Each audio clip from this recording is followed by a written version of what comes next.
Nuestro primer invitado es Patricio Sánchez, vicepresidente del COPICE. Lo hemos invitado para hablar de ese tema, esta discusión acerca de la ley de tierras. Muy buenos días, gracias por acompañarnos. Ley de tierras, ley que prácticamente también ha sido la aspiración de todos los sectores indígenas. Vamos por lo primero, la COPICE, ¿qué es y quiénes la integran? Bueno, en primer lugar agradecer a este medio de comunicación por la apertura. Y la COPICE es una instancia de participación ciudadana que fue constituida por ley orgánica y que prácticamente lo constituyen varios representantes de organizaciones sociales del país. ¿E indígenas? Campesinos e indígenas. ¿Quiénes nomás están ahí? En este caso, pues, están varias organizaciones representadas, como por ejemplo la FEINE, la FENOCIN, hay representantes de los pescadores de la costa, hay representantes de pequeños comerciantes de una organización provincial de Tungurahua, y hay otras organizaciones, y hay representantes también de las universidades y los centros de investigación del país. ¿Por qué no se sumó ahí justamente lo que tiene que ver la CONAIE? Bueno, de lo que entiendo, creo que ellos también postularon a ser merecedores de este espacio, pero creo que no calificaron. De lo que entiendo, hubo alrededor de 200 participantes. Fue un concurso de oposición y méritos, en la cual pues no lograron cumplir con los requisitos pertinentes, pues, y no lograron. Ahora, ¿qué proponen ustedes dentro de este gran consenso de sectores indígenas y sociales en este proyecto de ley de tierras? ¿Qué está presentado en la Asamblea? Sí, básicamente hay algunos temas que son de relevancia en esta propuesta de ley. Uno de ellos es establecer los mecanismos para regular el uso y el acceso a la tierra. El segundo es el tema de la regulación de la propiedad en todo el país. El tema de lo que es la distribución de la tierra, cuáles son los mecanismos que se establece dentro de esta propuesta de ley para distribuir la tierra. El cuarto tema se hace referencia bastante a la necesidad de implementar una institucionalidad que promueva el tema de la soberanía alimentaria. Y por último se plantea un gran título dentro de esta propuesta de ley sobre el respeto, la tutela, sobre todo el manejo y el control mismo de los territorios por parte de los pueblos y nacionalidades. En este caso, se hace referencia básicamente al artículo 56 y 57 de la Constitución, en donde que hace referencia, ¿no es cierto?, a los derechos que están establecidos para los pueblos y nacionalidades en el caso de sus territorios, básicamente. Todas estas propuestas son las que plantean ustedes, piden ustedes hacia la Asamblea Nacional. Lo que han planteado son las organizaciones sociales con una participación de 4.030 líderes y lideresas a nivel nacional en una agenda de diálogo que se ha llevado a partir del año 2010. ¿Desde cuándo presentaron ustedes esta propuesta de la ley de tierras? Esta propuesta se inicia la construcción participativa en enero del 2010 y se desemboca el 20 de marzo lógicamente de este año, pero cabe aclarar que esa iniciativa del 20 de marzo no fue una iniciativa de la COPICE, sino fue una iniciativa de varias organizaciones sociales que fueron parte de este proceso de construcción y que ellos se desafiaron a coger las 50.000 firmas, pero bueno, cogieron 41.000 firmas y con esas 41 firmas aplicaron el artículo 103 de la Constitución. Tuvieron que presionar a la CONAIE en una gran movilización, en una marcha para justamente presionar sobre la ley de agua, la ley de tierras, lo que estaba en la Asamblea. Más antes ustedes, con esta propuesta también, es la única forma de presionar a la Asamblea para que tramita, que trabajen las leyes. Yo creo que esto lo han ratificado los propios señores asambleístas, pero también el señor presidente de la República, con todo el respeto que se merece, y ha manifestado que hay una deuda en materia agraria. Y creo que allí la agenda legislativa no ha querido trastocar estos temas porque justamente son temas de mucha relevancia y de interés nacional y que de alguna manera pues son temas, se podría decir, muy sensibles en algunos aspectos, pero por ciertos grupos de interés que existen en el país. Y creo que esos temas no se ha querido justamente sacarlo a la discusión porque también estamos entrando en un momento político y que tal vez los podría complicar, pero creo que al margen de los momentos políticos hay una agenda agraria que las organizaciones sociales del país nos han estado llevando durante los últimos 30 años. ¿Qué son los puntos básicos que piden ustedes? Porque todavía continúan con el tema que hay que seguir sociabilizando.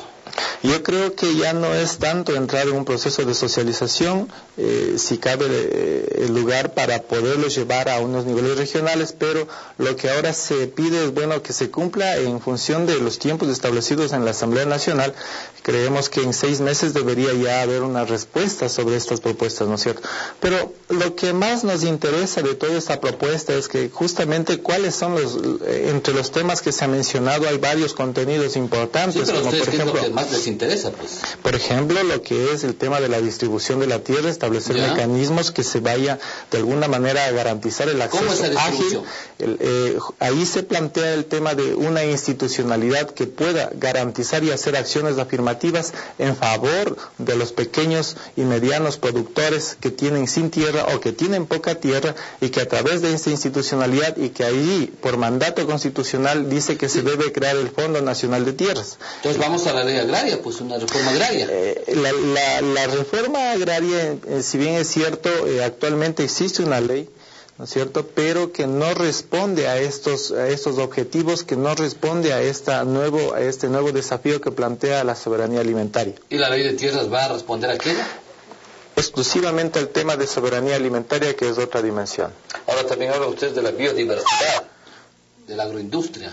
Sí, justamente el tema de la agroindustria yo creo que es muy importante trastocarlo, porque alguien ha dicho que esta ley es un poco, se podría decir que se contrapone a eso, sino más bien yo creo que esta ley va a plantear la regulación de ciertos mecanismos con los cuales, por ejemplo, se ha estado acaparando la tierra en el país, y ahí entramos en el otro tema de interés, que es el 282 de la Constitución, en donde que se dice que se prohíbe el tema del latifundio aquí en el país, ¿no es cierto? Entonces allí se ve la necesidad, inclusive se ha discutido esto, se ha debatido con varios empresarios, con líderes y lideresas de las cámaras de agricultura y otros sectores más, en donde que han dicho que es necesario establecer el límite de la tenencia de la tierra en el país para poder, ¿no es cierto?, parar el tema del acaparamiento y de alguna manera frenar el tema del acaparamiento de la tierra, el latifundio aquí en el país. ¿De qué va a depender que se aprueben estas leyes en la Asamblea? ¿De presionar?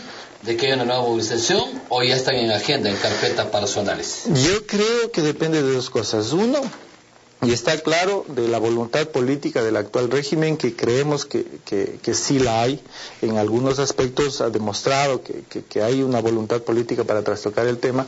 Y otro es el tema de la movilización permanente de las organizaciones, pero no una movilización que implique inestabilidad para el país, no una movilización que implique algún tipo de vulneración de derechos. No, yo creo que fue una de las movilizaciones, no solo de la CONAIE, sino también de organizaciones que estuvieron a favor del actual régimen, que fue legítimo, por supuesto, y que desembocó en buenos términos. No hubo ningún tipo de vulneración de algún derecho, no hubo gente maltratada, no hubo muertos, como históricamente usted lo sabe, que en el país los diferentes procesos de reforma agraria se dieron y ahí tuvieron que ofrendar muchos líderes vidas. Y entonces actualmente vemos que se dieron en buenos términos de esa movilización de una manera pacífica, y me parece que está bien. Ahora, ¿de qué depende en la Asamblea de estos temas? Bueno, la Asamblea, de lo que nosotros hemos propuesto es que se desarrolle un gran debate nacional y que dentro de la Asamblea se pueda llevar a los líderes, a los representantes que fueron parte de este proceso de construcción, para que ellos puedan de alguna manera sustentar con más contundencia aquellos contenidos que están dentro de la propuesta. Y creo que esto ha sido visto de una manera positiva por parte de los señores asambleístas, pero sobre todo por el señor presidente de la Asamblea Nacional. ¿Qué piensan ustedes sobre el tema de la ley minera? También, que es otra de las propuestas reivindicaciones de los sectores indígenas. Yo creo que allí también depende ahora de la Asamblea Nacional que establezca el reglamento para poder desarrollar la consulta prelegislativa, y lo que se ha planteado dentro del proceso de la consulta prelegislativa es dos temas. Uno, que es exclusivamente para los pueblos y nacionalidades que están dentro de estos territorios, que van de alguna manera a ser afectados, sea positivo o negativamente, por desarrollar ¿Ustedes cómo están en contra, entonces? Lo que nosotros hemos dicho es: todo proyecto es viable siempre y cuando no se vulneren los derechos humanos. ¿Y en este caso qué conocen ustedes? En este caso no, es que lo que pasa es que el proyecto todavía no se implementa. Pero ya hay entonces, una firma, un contrato. Exactamente, entonces allí, por ejemplo, se ha roto un principio, que es el tema de la consulta previa. El convenio 169 de la OIT, en el artículo 6, dice: todas las medidas que vayan a afectar a los pueblos indígenas, sobre todo, sea administrativa, ¿no es cierto?, o sea, en ámbito legislativo, en cuanto a normativas, debe haber una consulta a los pueblos. Entonces yo creo que allí no se ha desarrollado ese proceso, pero tampoco yo creo que es imposible desarrollarlo. Yo creo que si hay voluntad, pues yo creo que podemos entrar a apoyar ese proceso para que la gente decida, ¿no?, si es que ve o no pertinente implementar este tipo de proyectos para beneficio del país. ¿Y cómo se identifican ustedes con el gobierno en estas propuestas?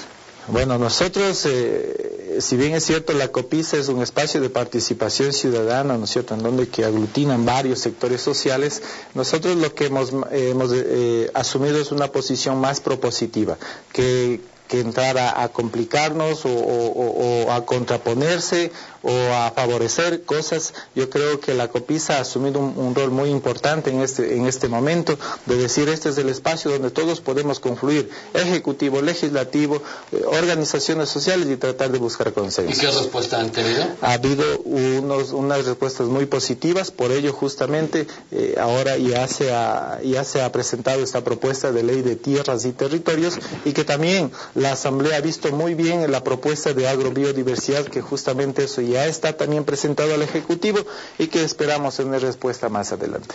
Muy bien, quiero agradecer la presencia de nuestro primer invitado en esta mañana. Hemos hablado con el vicepresidente de la COPISA, Patricio Santi.